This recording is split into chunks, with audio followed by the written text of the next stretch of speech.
Natalie here. Today I'm going to show you how to make a gluten-free pizza dough, which is nice and crusty outside and soft inside. And it's definitely up to par with its glutinous cousins and will fool most people to think it's the real deal. But will it fool an Italian to think that's the real deal? I'm not going to take on that challenge.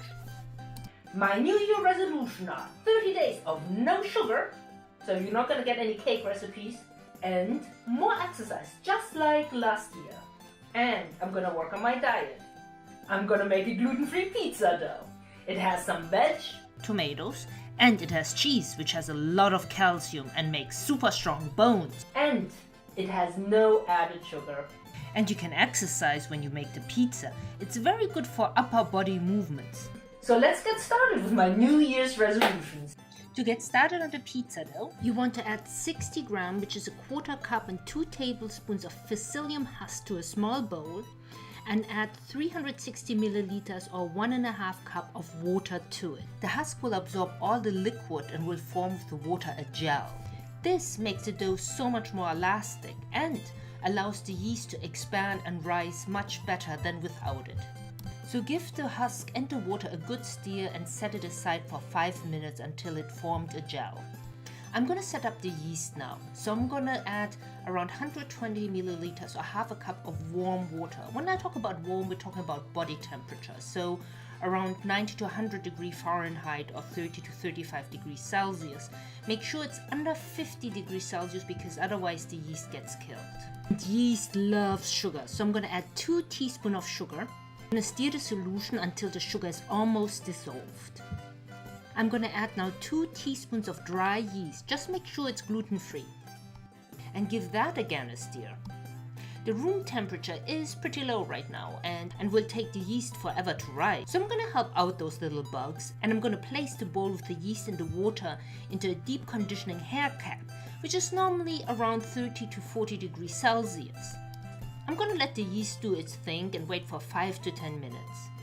In the meantime, I'm going to mix the flour combo. I'm going to use 100 grams, which is 2/3 cups and 2 tablespoons of millet flour, 120 grams of white rice flour, which is 3/4 cup, cornstarch, which is 120 grams or 3/4 cup, tapioca starch, 100 grams, which is also 3/4 cup, and 40 grams, which is a 1/4 cup of potato flour, which is dehydrated potatoes.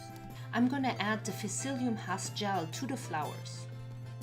And I'm going to check on my yeast lid. So I'm going to open up the heating cap and check if I see bubbles on the top of my water.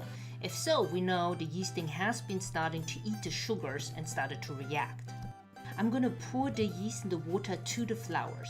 I'm going to start mixing the dough with the spatula and start kneading it with my hands. It should be a pretty sticky dough. If the dough is too dry, add 1 tablespoon at a time of water to it until it becomes a sticky dough. Since the dough doesn't have any gluten, you don't have to knead it like regular dough for hours. You just need to have it well combined. It's now time for some private time for the yeast and the flour. So back into the heating cap, closing it off, placing a tea towel over it and giving it some privacy for about 2 hours. I want the yeast to be about double its size. So now the yeast needs to rise and do its thing. So it needs to stay at its warm place, just like our cat. And then in 2 hours we can roll it out. The dough, not the cat. So we have 2 hours to do some quality workout. So we're going to bake the pizza in our cast iron pan because it holds heat so much better than a regular baking sheet or baking pan. So it's really hot, so make sure you don't burn yourself. And the other cool thing about a cast iron pan is you can use it for exercise because it's really heavy. After 1.5 hours and 30 minutes more to go, I want to heat up my cast iron pan at the top of the stove. It may take like 3 to 5 minutes to get it really hot. I'm going to place it then into the oven so it starts emitting heat, and that will later create this really beautiful pizza crust. After 2 hours, I'm checking on my yeast dough and it was nicely rising to double of its size. I'm going to sprinkle some white rice flour on the top of the table and remove the yeast dough out of its bowl. And I knead the dough until it's nice and smooth. And check it out, the dough stretches! And I can even toss it! But where did it go? Okay, Mika, give the dough back! Just before I'm ready to roll it out, I'm going to add 1.5 tablespoons of olive oil and knead it into the dough to give it a nice golden crust and add that nice olive flavor to it. To roll out the dough, I'm going to flatten the dough with my hand and then going to use the rolling pin to get it thinner. I want it about 1/4 inch or 1/2 centimeter thick. I'm going to then also with my hand stretch the dough out a little bit more because yeah, it is a stretchy dough. I'm going to grab my hot cast iron pan out of the oven and place my dough in the center of it. I'm going to add 1 to 2 tablespoons of my favorite pizza sauce and sprinkle a generous handful of grated mozzarella cheese on the top of the pizza. Now the cast iron pan gets back into the oven for 10 more minutes. I'm also going to roll out the pizza and put it on a regular baking sheet just to see if there's any crust differences. I want to bake my pizza at the highest temperature possible. In this case, it's 450 degrees Fahrenheit or 230 degrees Celsius. Now, in an ideal case, you have a pizza oven which gets to 700 to 800 degrees Fahrenheit. Given that I don't have that, I'm going to bake it at the regular temperature or my max I can get, and I'm going to bake it for 10 minutes. And after 10 minutes in the oven, you smell the cheese and the tomato, and your pizza is ready. So I want to have a look at the pizza crust, which I baked in the cast iron pan. And it turned out pretty nice. You can see some of the burn marks, and it's a pretty strong crust. And when I bite into it, it's soft and chewy.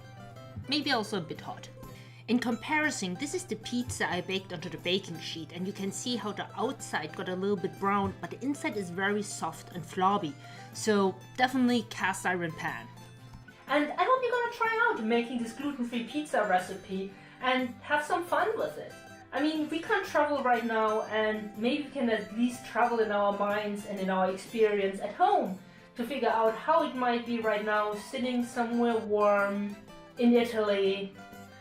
Yes, I miss it. I hope you enjoyed watching this video, and if you did, please make sure to subscribe to my channel, give me thumbs up, add some comments, thoughts, feedbacks, and I see you next week. Oh, and check the bell to get notifications about upcoming videos.